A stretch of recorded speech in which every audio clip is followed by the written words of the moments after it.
After allowing a hike in gas prices, the government is now looking to cap the increase in prices, a move that will have a huge impact on oil and gas majors like ONGC, Reliance Industries, Oil India, Cairn, amongst others. Nithya Balakrishnan joins in with exclusive details. Nithya, first up, is the government looking at capping gas prices post-2014 at any point, and what's the rationale behind this move?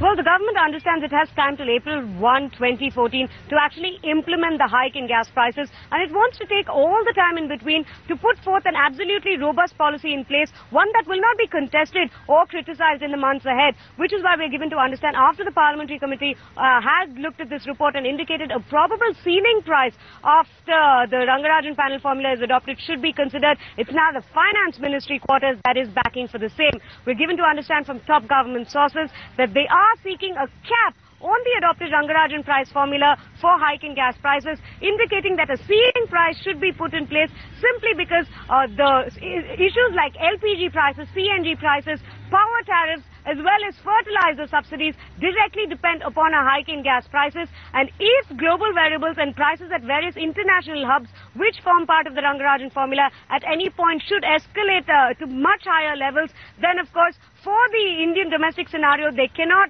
be directly linked. They will have to put a cap simply because there are a whole host of other factors that will be directly impacted. Now, this is a proposal that is being mooted by the Finance Ministry. We are given to understand it will be in their response to the draft cabinet note circulated by the Oil Ministry. But remember, any final call on a ceiling on this Rangarajan panel adopted formula will have to be a cabinet decision. It will be interesting to see how the Oil Ministry responds to this.